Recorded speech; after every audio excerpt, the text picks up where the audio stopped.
Today is September 27th. The regular season has come to an end. The Yankees lose a series to the Marlins and are on their way to Cleveland for the wild card series. Let's do it. Let's talk Yanks.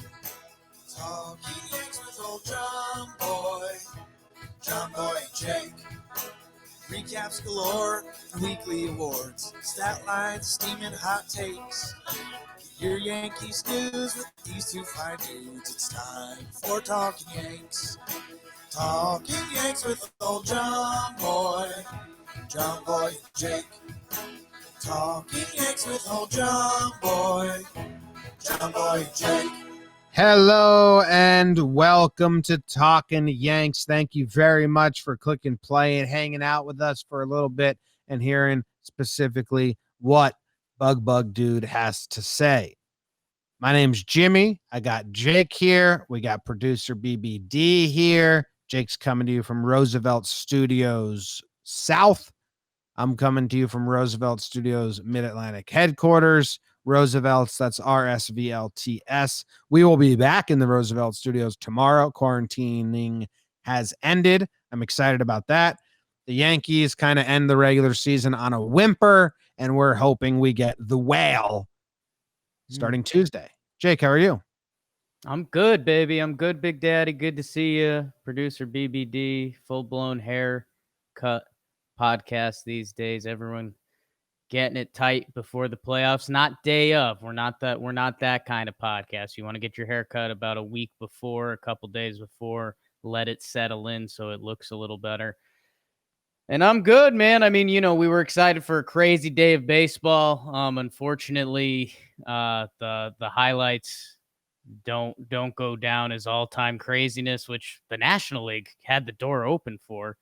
And then the AL Central kind of at the end, the Yankees are going to play the Cleveland Indians, a very scary team, a team that you and I have been raving about on Talking Baseball for months now, that they can be as scary as any team in baseball. So some recent history in there.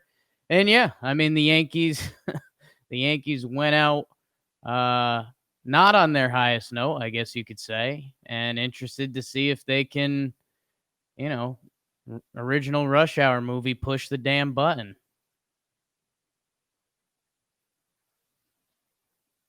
Lot to respond to there. It was the most boring, exciting day in baseball. The Yankees are button pushers. And I'm going to believe myself in the button, Jake. I'm actively, like, it's tug of war season in my brain. Sure. Can the Yankees do anything this postseason? Seesaw is probably more like it. And there's a big old fat kid on the no side. And there's a skinny kid putting like a hell of a fight on the other side. Jumping up and down, screaming, trying a bunch of tactics. Yeah, we'll get there. We're going to do a whole lot on the fat kid and the skinny kid seesaw, Yankees, Cleveland. I think we're dying to talk about that. I think we got to wrap up this series because there is a few things of note. All right. Well, you don't have Burns for him, right? So how do we want to do this? Do you want to throw your things of note my way? We're Burnless. Yeah, I think it's Jake's takes and Jom's mom's. The first game, like Caribbean, like Jom and Mom. It's not like my mom. Jom's mom. Yeah. The first game is the Sandy Alcantara versus Jay Happ. Happer out there. He gives up the home run to Garrett Cooper, old friend in the first inning. Yankees fight back late because that's what they do, Jim. We go to extras, DJ LeMahieu in the double play festival, double play lifestyle for these Yanks now. And then the Marlins clinched, and they were on the field taking pictures and stuff. People were talking about that, but that was game one. Yeah, game one was the game that had the biggest playoff implications for me. Game 2 and 3 had little to zero, especially wild card first round. My biggest thing I've been saying is that the Yankees suck versus good pitching that they haven't seen in a while. They've been shut down a lot. I would have liked them to get to Sandy Alcantara. They did not. He pitches into the 8th inning, only gives up 2 earned runs, strikes out 9. Sandy Alcantara, I mean, can probably barely wear Shane Bieber's jockstrap right now. Ooh. So half a root to Alcantara. Pretty good year. Bieber's like the easy Cy Young. I don't think anyone's competing with him in the AL at all. Yeah. So yeah, that's tough. This game looks to me in bad. The bullpen did good. The offense, my good friend Jake Storielli had a great tweet about the double plays, and it was kind of the same thought process that I had on Gary's Babib being bullshit when people say he just hits into bad luck. Like the Yankees, you tweeted it, Jake. You said it's pretty. The analytics people probably look around and say, "I can't believe we're so unlucky." It's a good, but when you have a ton of guys that hit the ball really, really hard on the ground and also cannot run, you're gonna hit into double plays. There's nothing unlucky about that. It's a recipe. It's a pretty simple recipe, right? You just laid out all the ingredients there. Yeah, and obviously there is a little bit to that. I mean, the amount of double plays is insanity. I mean, it's been most in the majors. So yes, there's a little bit, but there's also not. I mean, look at Voit limping around. Giancarlo, we don't even want to run hard to first. Gary doesn't. Glaber can't right now. So yeah, it's it's stunk. And I mean, the fact the fact that they still had a chance, a really good chance too, bases loaded with DJ LeMahieu.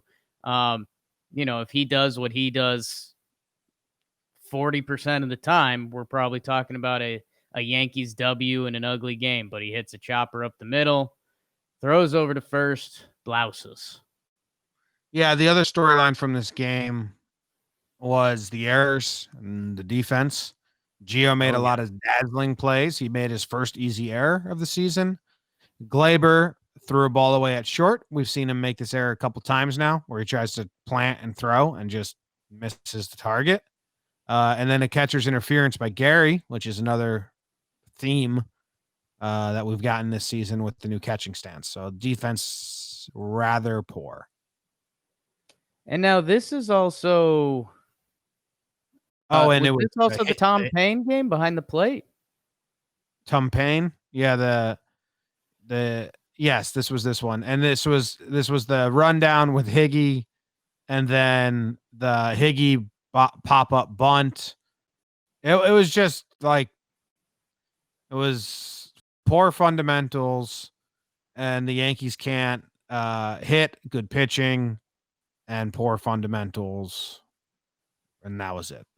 Boone got ejected. Where I was going with that was, Tom Paine, there was the whole Talkin comes in to pinch run for Gary. Yanks are, trying to find that late spark. Talkin takes off, steals second base easily. Umpire interference, rarely seen. And that was pretty unbelievable after the game Tom Paine had been having behind the plate. Yeah. I mean, catcher basically just jumped up. Yeah, I mean, I don't know if he did it intentionally.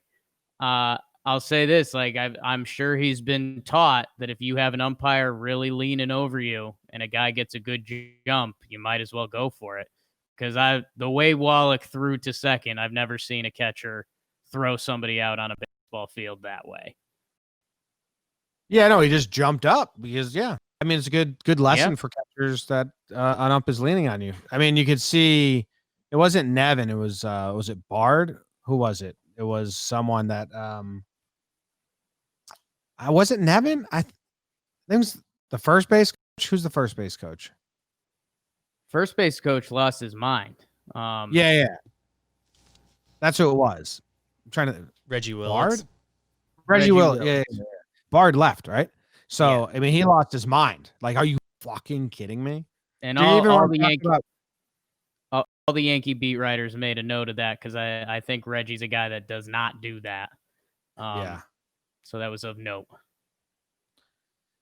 Oh man. And then do you want to talk about Booney getting ejected? Yeah. So it's another Boone's formula. Compliment the pitcher, tell the ump he's got to get better while saying those aren't fucking strikes. I mean, the pitch to Hicks was a strike. So Boone just, I think, wanted to get ejected and get mad. The pitch to Judge, I mean, truly a horrible call. All time bad. Yeah. Yeah. And that's again, this Yankee team, everything we've said. I mean, errors, 4 errors in this game. 4 errors in this game. And they still have a chance to win. A ton of double plays. Boone trying to light the spark. Jay Happ only makes 1 mistake. It's that ball to Cooper. That's the 3 runs. The bullpen actually looked pretty good. But yeah, else Marlins. The two walks before the home run also like kind of mistakes. I don't know how you count them, but 2 quick outs and then he walked back-to-back batters, then gives up the home run. Yeah. Yeah. But yeah, I mean, Happ's fine. That's why game 2, I know we don't have a burn. Yankees win 11-4. They Davey pitches, he goes deep again. Otto gets used in the blowout. Tarpley gave up 5 earned runs. I don't think our old friend Steven, it wasn't, I don't think and Stanek gave up runs. And at this point, Don Mattingly had called it a rest day and like a B lineup day in his pregame conversation with Susan Waldman. So if they did this against Alcantara, I would be excited about it. It didn't move the needle for me. Yeah, I mean, they go down 3-0 and you're starting to get into this kind of spooky. Are we just going to bottom out this whole thing and fully bottom out for the playoffs? Offense kicked into gear. They put up a big number. Tyler Wade breaks the home run streak. Everyone had the number on that. And then, yeah, they opened up the floodgates. Davey, I think that what's of note there is he pitches with length again, like you said, and like he got knocked around. He gave up all his runs in that 3rd inning, settles down to pitch, another 3.2 or whatever. So Davey, it's pretty wild. I think doesn't he have like half of the Yankees' longest starts or something like that? I forget what it is. It's probably something there because he's gone. I mean, his game log is pretty impressive. Yeah. He's got Davey, Garcia, because he's gone into the 8th a couple times. Yeah. 7 innings pitched, 7 Wade innings homer, pitched, Hicks. 6.2. Wade homer, Hicks homer, Voit homer. LeMahieu was great, and Stanton barreled one into the gap, which he'd been slumping pretty hard. So it's all good. I wish it came against a single pitcher of note. It didn't. It came across the Marlins' back end of their bullpen because they were drunk from celebrating the win. So we saw one pitcher of note this series, and he was good. Alcantara was good. Yeah. Good. Well, who's the guy today that got hurt? Because isn't he a pitcher for them? He's not good. He's got a 5.4 ERA on the year. Oh, was he good? Why do I have him? Do I have him confused with someone else? Maybe Lopez. I don't know.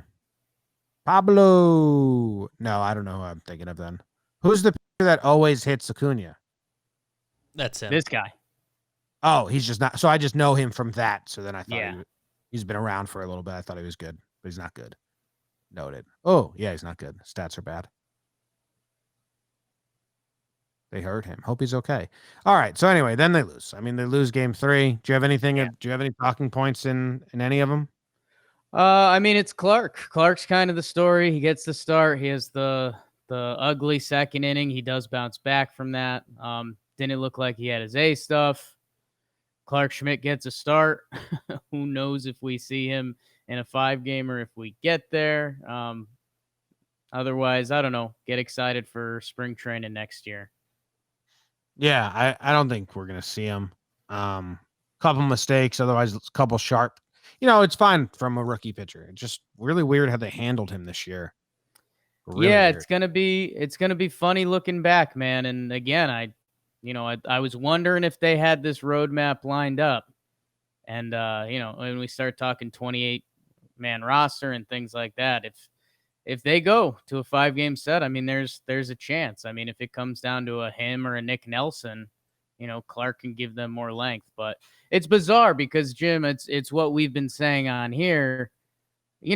I liked what I saw from Clark today. Obviously, it's not a great start. He had a bad inning and got knocked around. Like, I wish I could have seen him do this 3 more times so I could have a better opinion on Clark Schmidt. So if we somehow go to an ALDS and we need 3 survival innings, that I could feel something exciting about him, but we haven't seen him this year.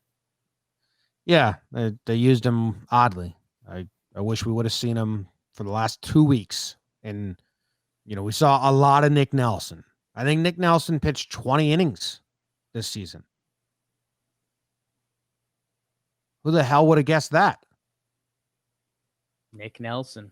He knew. It's crazy. All right. I mean, that's this. I want to stop talking about this Marlins series because I'm trying to trick my brain into believing in this team. But if we talk about anything from the last 3 days, 7 days, 14 days, it's an impossible task to trick my brain into thinking this team is going to do anything in the postseason. So I almost want to just build a wall and not ever look back.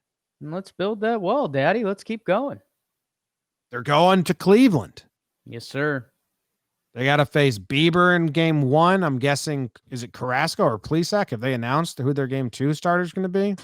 I haven't seen an announcement, but I did just ask my friend who's a big Cleveland fan, and he said he would guess it's Bieber, Plesac, then Carrasco.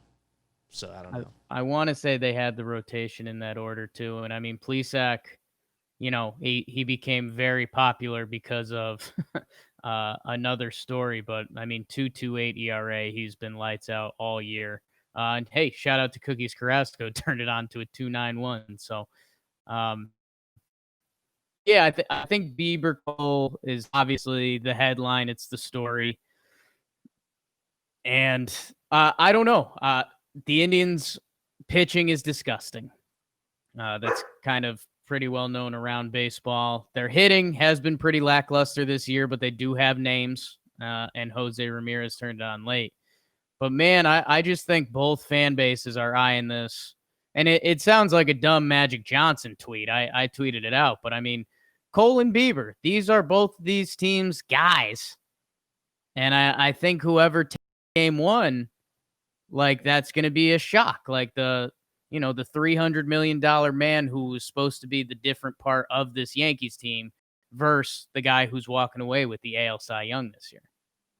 Yeah,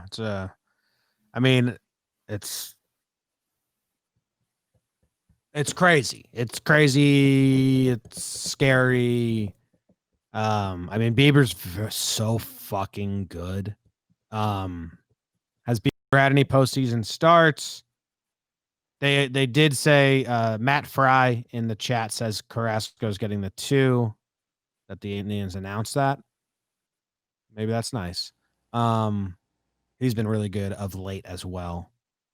We didn't do awards. I kind of skipped all that. Do you want to do awards? I can do my pride real quick. I was going to ask you. I mean, you said we were going to do them, but it seems like we're kind of over it.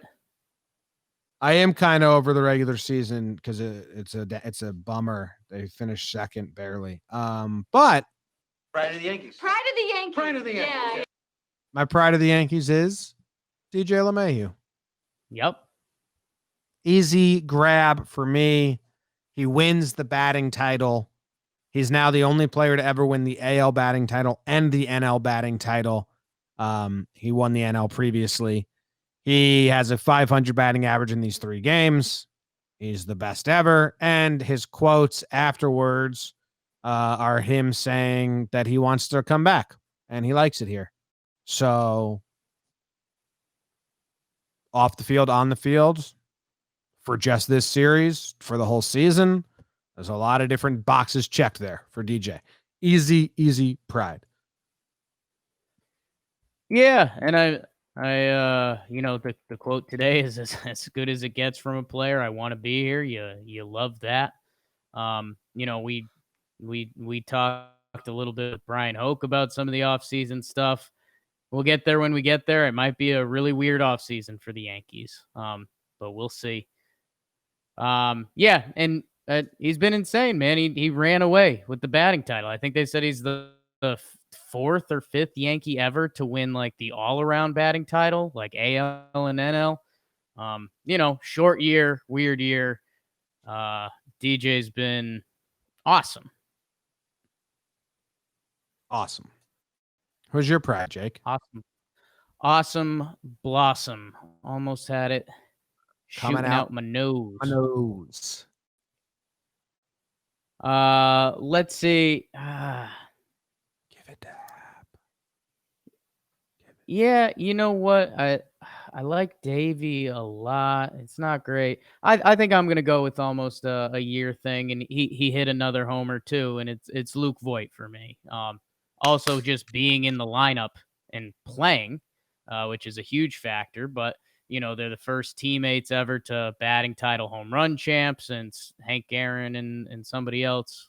They're talking about that. And yeah, in the lineup, he's swinging real hard, dropping down to one knee a lot, the proposal swing, but he hits another homer. He leads MLB in homers, and that's a crazy thing to think about as well. So, I mean, a couple seasonal awards, but also part of the weekend. He's got he's like doesn't want to strike. Voigt's doing this thing where he's hit like a couple check swing to shortstop because it's like he doesn't want to strike out, so he's putting the bat there just to foul it off, and then shit, that went in play. The check swing was weird. I think that might have been the first pitch of the at bat. He's done that check swing twice or three times recently. Where like his timing's a little off. His timing's a little off right now, and you can see him thinking about that. It's good he put one in the seats in the game we won. He's out there. He's doing it. Voiter. Hell of a year. All right. Next award that we always give out. You Yankee motherfucker. I am giving mine to Gleyber Torres. Ooh. Yes. The errors. He's like the worst shortstop defensively in all of baseball in this shortened season, and there's injuries and stuff. It's a much longer conversation, and we'll let the postseason ride out. I think it's a very big conversation. Do you remember in 2018 when Andujar played all year at third base, and we were like, well, Andujar's not good at third base, but whatever. We won 102 games, and he was almost rookie of the year and the team's MVP. How bad could it have been? And then we actually watched Gio play, and then we actually got the stats on Andujar. I think we're going to do the same dance with Gleyber's year at shortstop. And it's short. It's not 150 games like it was for Andujar, so that's different. I think that I think if we were to ask Katie Sharp to do a deep dive on Gleyber Torres' shortstop and compare it comparatively, we'd be like embarrassed at how bad it is. And that's my eye test. I don't know the actual numbers, but my eye test is that he cannot play shortstop. Oh no, the numbers have been bad this year. The numbers are there. And yeah, I mean, they're going to point to small sample size. They're going to point to injury. And I mean, Gleyber's their like chosen one. So I think it's definitely going to be a discussion. We did this in our chat a little bit. I mean, they are going to tell Gleyber that like, hey, if you want to stick it short, you have to get a lot better defensively. And he'll say he will, and then he'll post the Instagrams all off season, and then we'll find out if he actually does or does not. He made another nice play today. But that's can only put so many band-aids on a wound that big. So yeah, we'll see. And again, hey, Glaber, if you make the plays in the postseason games, and then nobody will care about the regular season. Nobody will care. So that's why I'll table it for now. But just letting everyone know, it's a long conversation when we get there of how that sorts out. It's on a table. On a table. Who's your Yankee MFer? I think I'm gonna go Giancarlo. He was slumping. He does get the double, and he has a couple walks there. Ugly strikeouts. We've seen it when Giancarlo slumps. He slumps. His bad is bad. We say that phrase about Gary. Same with Giancarlo when he slumps. And he's locked into the left field or the DH spot. So there's no alternative. There's no other option. You can't really dance around with the lineup or anything. So Giancarlo, if you're going to be in that DH spot, you better be doing something. And again, hey, go have 2 great games in Cleveland. Won't care at all about this last week. But I'll go G Unit because he'll be in that DH spot. G Unit. Do you want to do regular awards?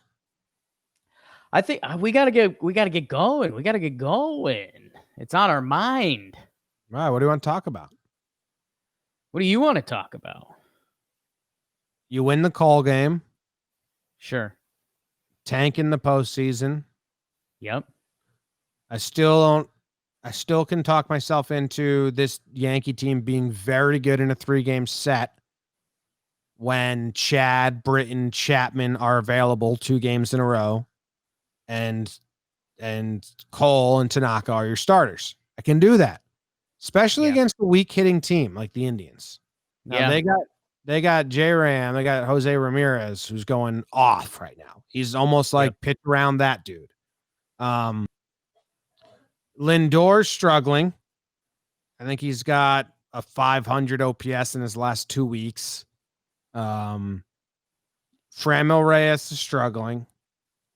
Josh Naylor, who they brought over in the trade, throw your hands up, Yeah. Cesar Hernandez has been good. Jordan Luplow has been good. But Perez has been bad. It's really Jose Ramirez. So they have one hitter that'll be in their lineup that has an OPS over 800, and that's Jose Ramirez, who's going to be a finalist for the MVP award. Yeah. But I think people if you get lost in the Yankees and you're not checking out the other stuff, Carlos Santana OPS starts with a 6, Lindor starts with a 7. I mean, they are names, and again, that's where this whole season is bizarre because Carlos Santana had the hit to give them the comeback in their game today. Like, are you getting Carlos Santana that's played this 60-game season, or are you getting Carlos Santana who's been one of the best on-base sluggers across Major League Baseball for the past decade? And you'd lean that way. Mm-hmm. Yes. So I, in that way, the Indians are, I'm still like the matchup there. The White Sox can bang. The Twins can bang. The Indians, they have good players, but they're not as scary as you think they would be or once were. But their pitching is so good. I'm trying to pull up their batting orders, like to see who's been playing. Lindor's been leading off. Cesar Hernandez has been batting second, and then Ramirez third. And those are the 2 right there. Hernandez and Ramirez have been going off for them. Santana, Framil Reyes has been DHing. That's solid. That last 10 games for them has been Lindor, Cesar Hernandez, Ramirez, Santana, Reyes. From there, you go Naquin, to Luplow or Perez to The Shields. Naylor. They called Mercado back. Yeah, the Shields have been 9-0. So, in a 2-game, 3, you got to win 2 games. I have confidence in Cole and Tanaka and Chad and Britton and Chapman. very worried about the lineup, Jake. Like very worried about the lineup, especially against Bieber. He's not, if you're saying Giolito, you're saying that's the White Sox ace. That's a scary pitcher. That's a dude who can shut you down on any given night. That's what you say about Giolito. What you say about Shane Bieber is that dude shuts you out every night. Not like that dude can be good on any given night. Like that dude is really good. Really good. The only positive is that he hasn't finished the 8th inning since July 30th. So you're going to get 2 innings against the bullpen. So if you can scrap 1 or 2 against him, and Cole and Tank can Cole and Tank need to be perfect. You need to win this game like 3-0, 3-1. Yeah, I mean this first game is going to be insane. I mean, how hot Garrett Cole's been the past few starts. And he does have a couple 3 earned runs starts of recently. He's got 3 games this year. He gave up 2 homers. Guy's already won the AL Cy Young Award. He's got a 1.63 ERA. So I mean, you almost put on that the Verlander hat we put on the past couple years. Like you're trying to get 1 or 2, and you got to be honest with yourself. You got to work the pitch count, have good at bats, and you're legitimately going to have 1.5 opportunities this game. You're going to have your 1 inning where you get a walk and a hit, and can you put the bat on the ball? What can you do that inning? Otherwise, you're praying for a solo shot. And I mean, there's a chance it gets, pretty ugly. I mean, he started out the year with a 14 strikeout game, then a 13 strikeout game. What is it? His last 6 starts, his last 7 starts, 5 of them in double-digit Ks. So there's going to be a lot of punch-outs. You gotta try to grind when you get your opportunity, push things across. And I mean, the thing is, they're saying the same thing about Garrett Cole right now. I mean, Garrett Cole's last 3 have been as dominant as you can be. And half of their lineup, again, when you look at these lineups on paper, I think people may be surprised come Tuesday night. Because, I mean, the second half of the Indians lineup compared to the second half of the Yankees lineup on paper is a mismatch. You know who's got a home run off Biebs? Who's got a home run off Biebs, Jim? Only one Yankee. Do you have a guess? Tyler Wade. Wrong. BBD, do you have a guess? Looks like you know. I was looking at these numbers before, so. Brett Gardner. And Bieber, the other thing, and we're gonna overanalyze this for the next 48 hours because that's the beauty of it, babe. Bieber does not have a playoff start, so be interesting to see if he's overjuiced or anything like that. Brett Gardner, that's a name that could be said the next couple days too. Yeah, I know. Is he gonna start?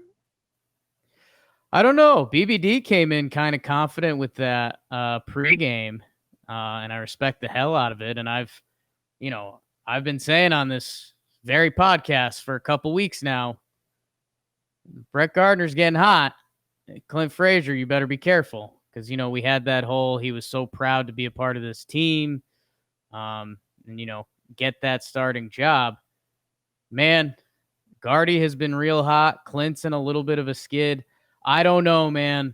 I don't know how you can do that to him. Again, we had all these numbers the other day where Clint's literally been one of the best outfielders in baseball this year. To pull the carpet out for 1 home run on a Bieber start, I don't know. I wouldn't put it against the Yankees though.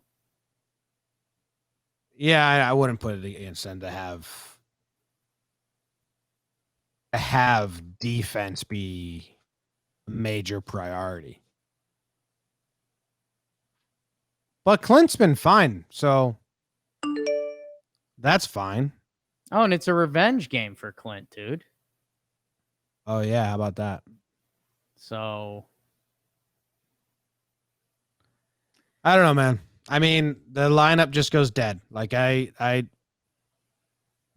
really, really banking on them flipping a switch and these hitters stepping into the box. And that is, how the playoffs work is every at bat, every single pitch, everything matters more. But flipping the switch against Bieber is pretty tough. So I'm expecting it to be you get a guy on first base. That's almost like getting the ball in the box in soccer. It's like everyone goes edge of the seat now, and that next at bat, that next pitch is do or die. And that's how playoff baseball is. But game one of a 3-game set, Bieber and Cole, whoever wins that game is going to feel invincible. it's true. I mean, if the Cleveland wins, I mean, it's Bieber, it's their guy, it's who they expect to win with. They're following with Carrasco and Plesac, who both have been lights out this year in Cleveland. They're going to be feeling incredible. If the Yankees win, I mean, they're going to have taken down the giant in Bieber. And how does that look like? Like I know we've seen a lot of bad baseball lately, but what if the Yankees do come out shoulders high and they put up like a 4 spot against Bieber? Cole drops dick, and they're saying, "Yep, playoff ball. We turn the switch on." Again, wouldn't bank on that. Don't think the Biebs has given up a 4 spot this year. So we'll see, man. But this is why we got Garrett Cole. You want to go up against it. And yeah, I think the part that does get scary is, okay, so if we are talking a Cole Bieber playoff game, you start talking about little things. You start talking about, do you get the stolen base, that kind of thing. And I mean, the Yankees have just been atrocious at anything in baseball that's labeled like the smaller things. They started bunting, though. Ever since seeing Yeah. couldn't bunt, then it's like, oh, now we're a bunt fest team. Yeah, getting ready for the playoffs, Jim. What are your like biggest concerns? Like, do you think the errors will follow them? No, I'm honestly not too worried about the errors because I get it. You want to play a good brand of baseball, but also you dudes are professionals. And like, if they do that on the main stage, they are going to get killed. They are going to get killed. And they can all pick it. I mean, I do think Glaber, isn't an upper echelon defender. He has all the skills to field and throw. Like he's got to make his plays. I mean, DJ and Gio, we love those guys. Clint's been good this year. Hicks has kind of had a lesser year for him, but we still believe in Aaron Hicks. And Judgy, when right, he's as good a defender as it gets. So I do believe in the defense. I think my biggest fear, because I'm talking about how lackluster the second half of that Cleveland lineup is, we tend to make some of those guys look good. And again, maybe it's one of those things as a fan, you have blinders on and you don't see it. But, Danny Jansen with Toronto, how good have we made him look this year? Some of the guys at the bottom of the Rays lineup. And that's where things get scary. If you let the Roberto Perez's or some of their outfielders that are really struggling, and then you kick it back up to Frankie Lindor with 2 on and 1 out, I think that's when things can get scary for you. So I'm just a little worried about that because we have a way of making some lesser players look incredible. Wallach went 3 for 4 today, I think, and I think he was like one of the worst hitters in baseball. Wallach? Who's that? And the Marlins catcher. Oh, he's got weird hair, that guy. Yeah, a little bit. A little mullety. And balding. Mullety and balding. Yeah, been there. Oh, okay. Come on. What do you think the starting lineup is? Ooh, here we go. Here we go. Higgy Cole. Agree. Higgy Cole. Voit, DJ, Glaber, Gio. Yep. Judge and right, Hicks in center. And It's I think Clint. you have to give Clint the start, right? I think so. Bieber, you're leaning no. Gardner, I'm looking at like both of their last 20 plate appearances, and they are very different. It is a bunch of tough righties on Cleveland. They don't care about lefty-righty stuff. But Gardner with the defense, not that Clint's been bad, but they still love Gardy. Sure do.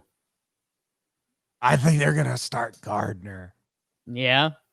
I don't know. BBD just convinced me. I wouldn't be It's such a shocked at all. Yankees move. Yeah. What if they start Gardner and DH Clint? Stands out. Bench Stanton. Like, They're dude, not gonna do that. that's just not how they think. That's not how they think. They think Giancarlo Stanton, when they put him into the lineup, is going to be 2017 MVP Giancarlo Stanton.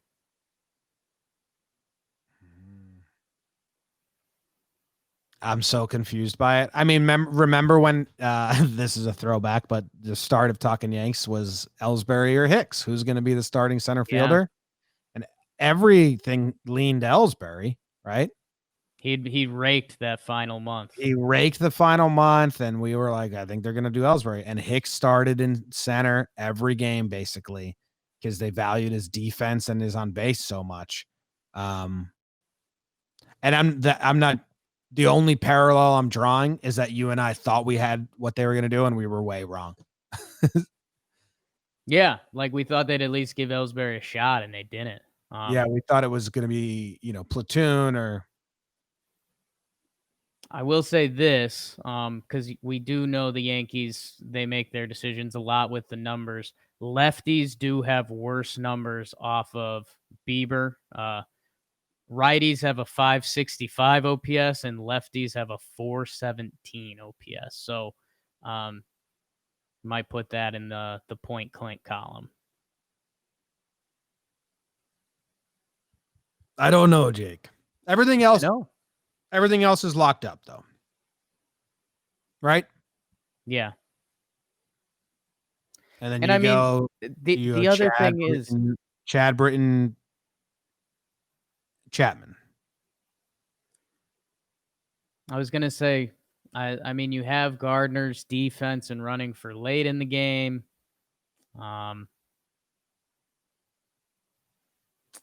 Yeah, man. I mean, it's going to be so weird, man. Empty stadium in Cleveland with two of the best pitchers in the world doing it. And it's going to be our first feeling of the intensity. Is it going to be insane? I mean, no crowd is going to be bizarre, but I think dugout-wise, for every borderline pitch that gets called a ball or a strike, I think you're going to hear a lot of noise. Well, remember when they had Corey Kluber and Trevor Bauer, and they had won 25 games in a row, and the 2017 Yankees just barely escaped the wild card game, and Severino didn't finish it, and the Yankees were down 2-0 against that Indians team. Yep. That turned out okay. And was it Ramirez who had the quote? Didn't Ramirez? Yeah, Ramirez was like, "We don't lose in Yankee Stadium" or something like that. So, hey, he probably wants revenge, huh? The Yanks can win this series, man. All you need is, if DJ's doing DJ stuff and Voit, if DJ can get on, if DJ can get on, you're looking at, it's a bigger outfield in Cleveland, right? You're looking at, you need to move DJ over. You need to get a hit. You just need Judge, Voit. Hicks is going to bat 3. I don't like that at all.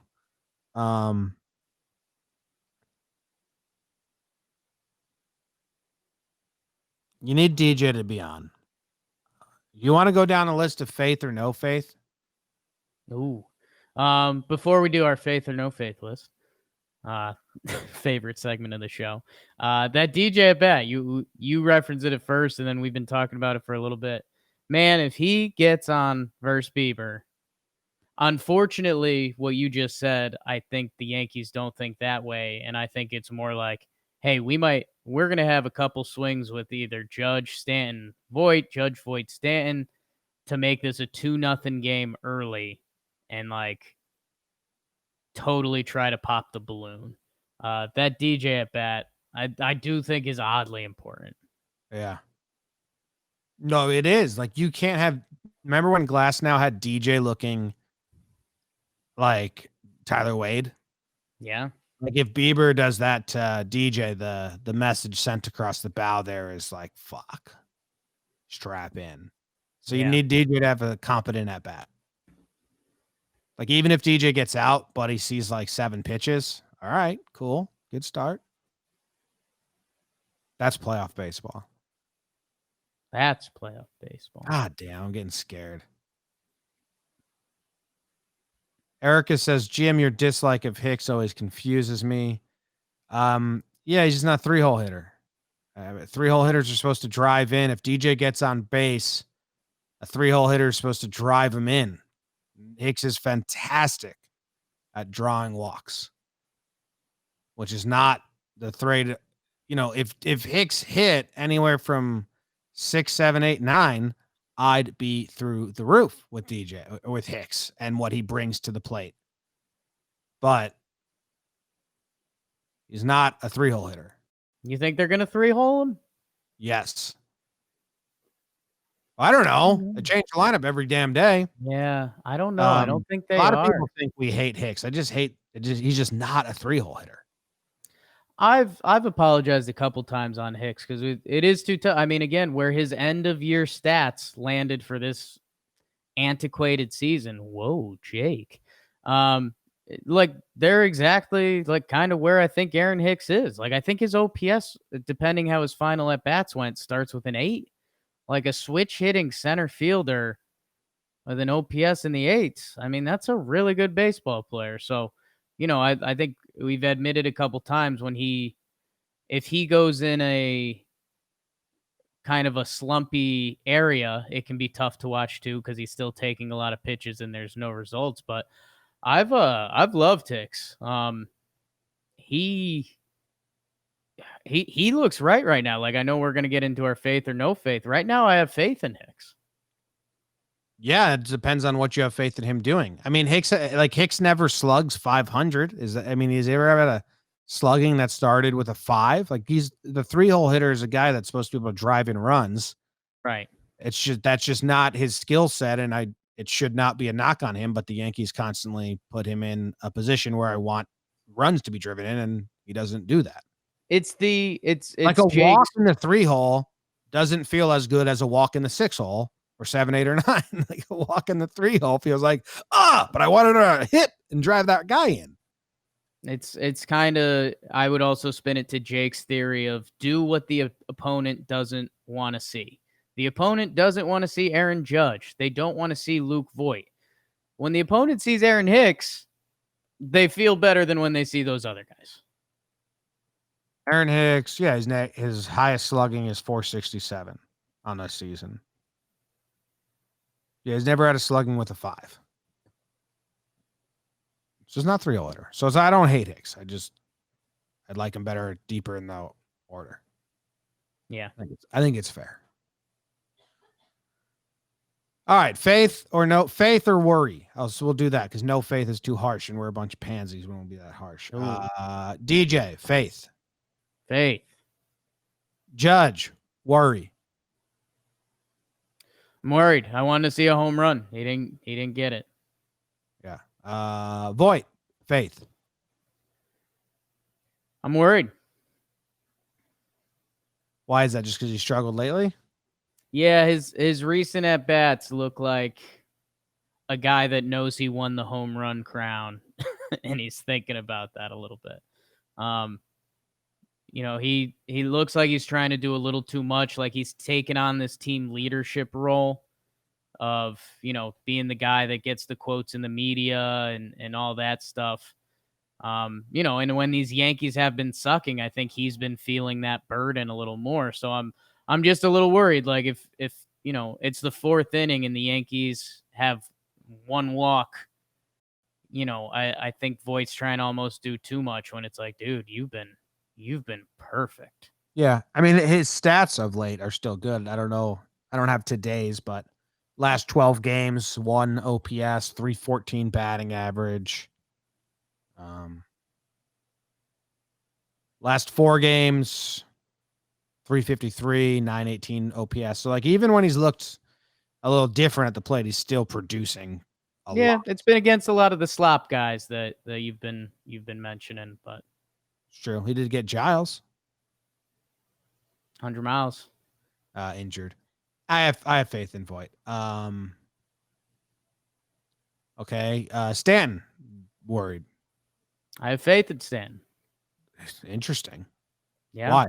Like Stanton's waited for this.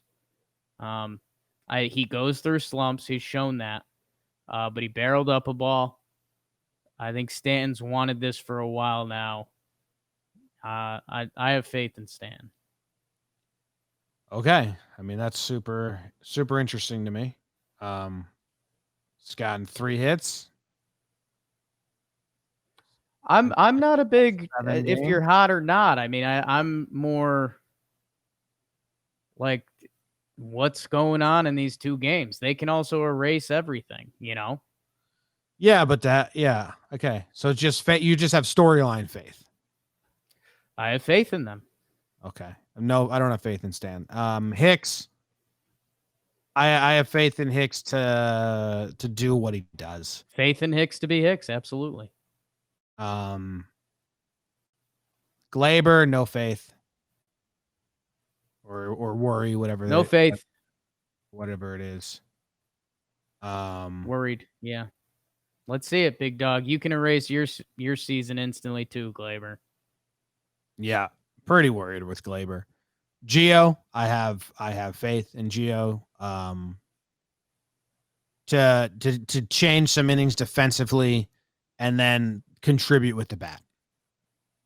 Revenge series, I mean, full faith. I'm kind of like what we said with Hicks. I have faith in Gio being Gio. Absolutely with the glove, the stick. We'll see. Slap a couple the other way. He had a bad series to finish. But revenge series for Gio. I have faith in Gio. Okay. Clint. Worried. Yeah. He's been cold of late. And I hate that they bat him 9th. He's driven by confidence, and I think he gets puppy dog Clint when he sees his name in the 9 hole and Aaron Hicks hitting 3. Like you could switch those pretty easily. I have a little bit of storyline with him, the same you have Stanton, where worried Clint's going to try and be the man in the playoffs and not just do what he's been doing great. And like, you know, it might press a little. Matt's been coming off. You know what, dude? Whatever. It's like when a girl dyes her hair a color or chops the hair off and then changes the style. It's like something's going on with you.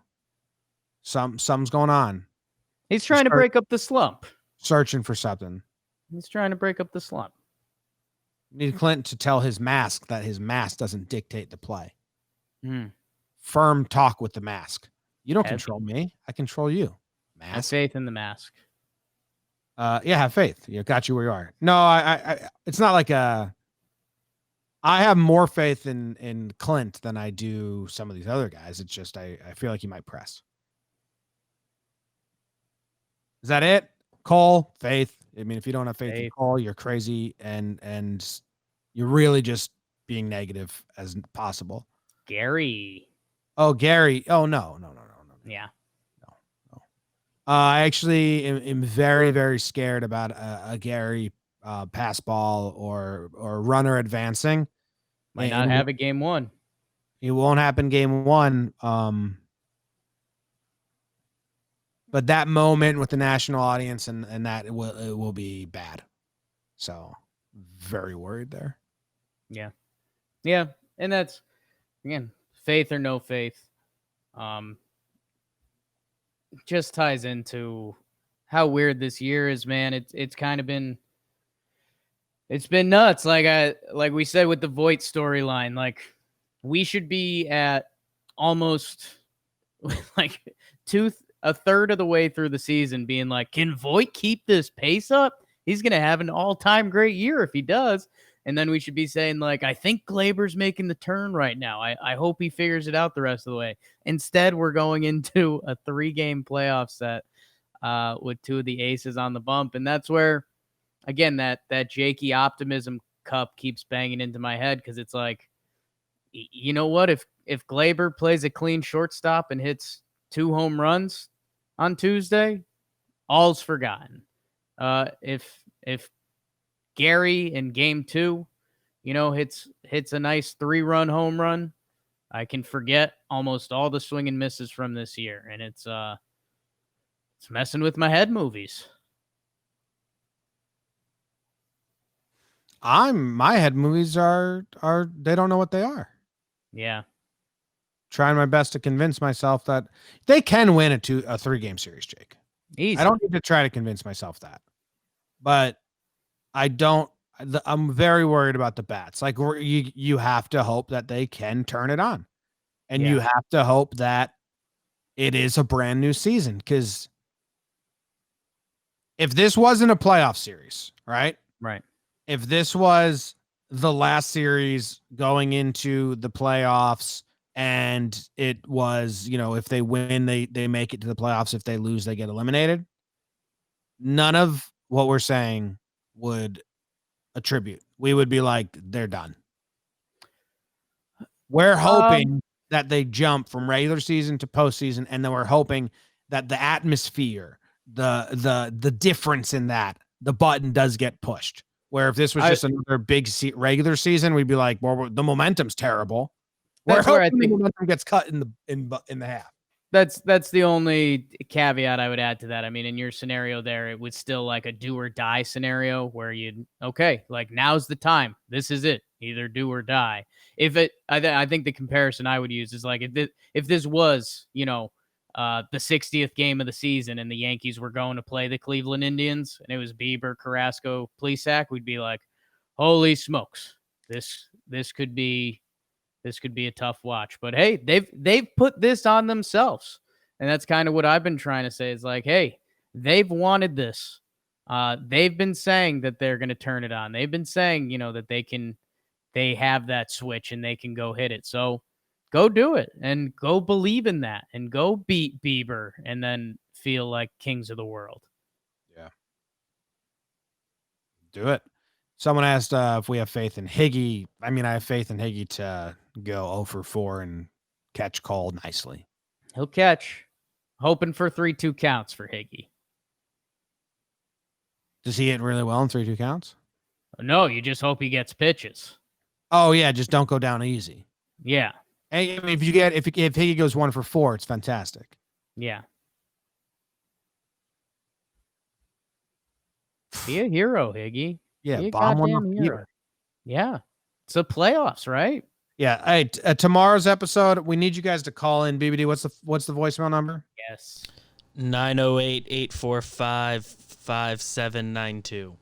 Get your calls in as quickly as you can. As soon as you hear this, we'll tweet this out as well. Positive energy, music's pumping. We're all getting excited. Not the vibe that Jake and I are putting out right now, because we're still trying to trick our brains a little bit and we're just figuring it all out. Give us your X factor. I need full delusion, positive vibes tomorrow. We will be recording tomorrow late afternoon, and it will be out for you guys when you wake up on Tuesday. We might have to have music playing in the background the whole show, because I need to trick my brain as much as possible, and I need your guys' help. Give us what you're telling yourself. Like, you think Luke Voit is the second coming. He's going to fully announce himself on the stage. Clinton Gio, Revenge Series, the 2 former Cleveland farmhands, redemption. Higgy making a memory. Eric Kratz practicing coaching. Whatever you have as your lean, Give us a little X factor. Give us a little hype. Please and thank you. Yeah. We will be coming to you tomorrow. The other thing that I wanted to do, someone asked the playoff schedule. After every game, we'll be live. Yeah. After every game, we'll be live for the patrons and do a reaction to that game itself. And then we'll probably be doing live streams for everyone, not just patrons, during the game. Right? Yeah, no, I just typed in Yankees playoff schedule and it said Indians at 8 o'clock. And I was like, oh, is that official? But it's not. And it actually says 8 a.m. So I don't think they've announced it yet. I'm gonna guess that the Yankees are the. You're thinking late, right? Unless they change it, they have the 4-5 series as the last game of the day, which would be a 9:30 start time. But because they're two East Coast teams, maybe they switched that up. Hold on, let me do this real quick. MLB playoff schedule, and now that we know the seeding, it'll be a little easier to try and guess Toronto and Tampa Bay is going to be the 2:00 game. It already said the 1 versus the 8 was the first one, and that's not a ratings game. So I'm guessing that's going to be the first game of the day at 2:00. What's the 2 versus the 7? Is that Oakland versus White Sox now? I believe that's Minnesota won, or did Minnesota lose? Oakland. I have Oakland White Sox as to the 2-7. Wow. So that can be changed then, because you have Midwest time. So if it's a 9:30 start, that's an 8:30 start. That's in Oakland, right? In Oakland. So I'm guessing that's going to be the 9:30 Eastern start. They'll switch that to that, which is only 8:30 for people in Chicago. That's not crazy. Right. No, that's ideal, I think. Yeah, and then the 3-6, who's that? That's Twins Houston. Yeah. So that'll probably be the second day game. That'll probably be the 3:30 or 4:00 start. 2:00, 4:00, 6:00, 8:00. It's like around there. And that would leave the Yankees for prime time around 7:00 Eastern. That seems to add up pretty easily how they do that. They get the primetime games, and then they don't mess up any schedules. Yeah, they could do Oakland early. They could do that. But that would fuck the Yankees. Yeah. We will see. Because when they had 4 games last year, it was 2:00 start, 4:30, 7, 9:30. And the Yankees were the 7. So I think they're going to make the Yankees the 7 again. They'll make Oakland that 9:30. Would make sense. Would make a lot of sense. But we'll see. I mean, I'm hoping. Otherwise, if the Yankees get that 9:30 slot, we're in for some late nights. And it's always nice to get some other playoff baseball in before the Yankees game. Like, I don't like when the Yankees were the first playoff. Like, I needed to dip my toe in, watch another game, feel out the intensity and the vibes, and then let's go. Watch the other fan bases get freaked out. Yes. All right. Well, that's all we got for today. I mean, voicemail up tomorrow. We'll be bringing a lot more energy and enthusiasm and fake excitement. Or some of the excitement's real. Some of it. I got real excitement. I believe in Cole, the bullpen, DJ in a short series. I wonder what the lineup's going to be. You think they're going to do Hicks third?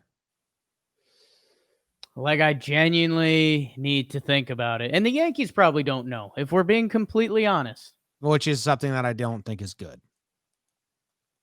I'm going to say no. No. So let me throw one out your way. Okay. DJ. Yes. Yankees batting order 2020.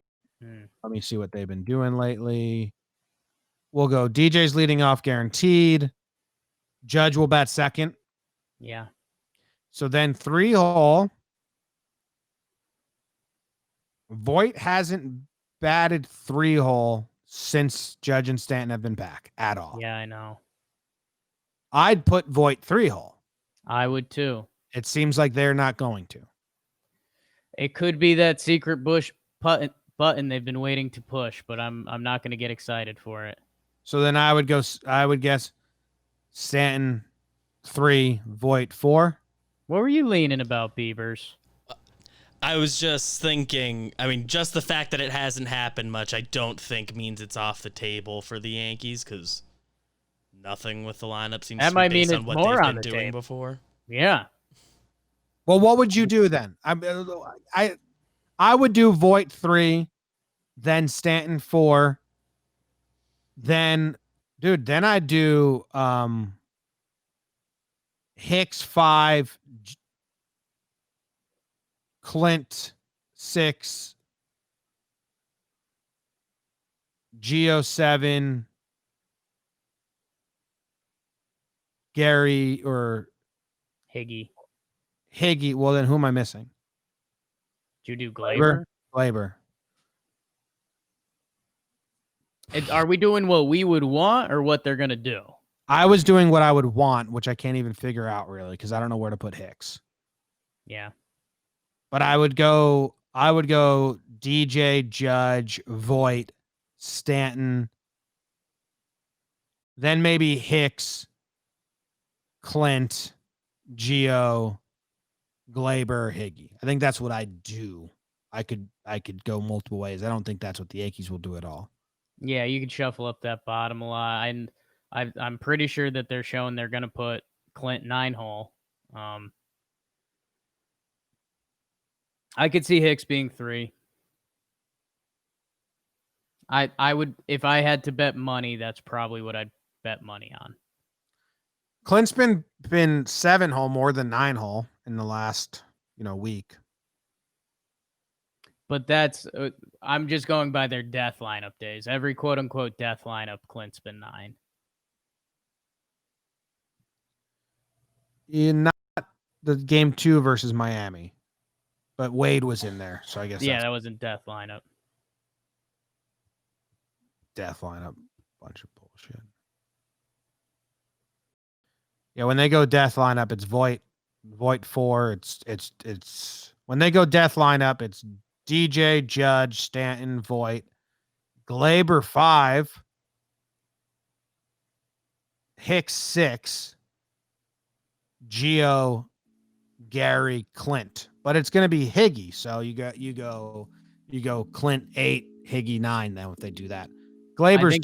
I think they believe in the sending the lineup around though. I think they believe in having a better 9-hole than an 8-hole.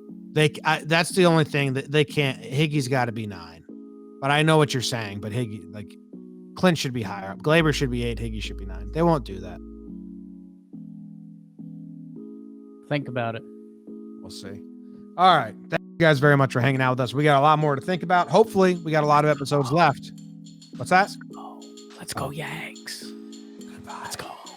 Go Yanks. Tell them, Grams. Let's go. Go Yankees. Let's go Yanks. 51 for Bernie.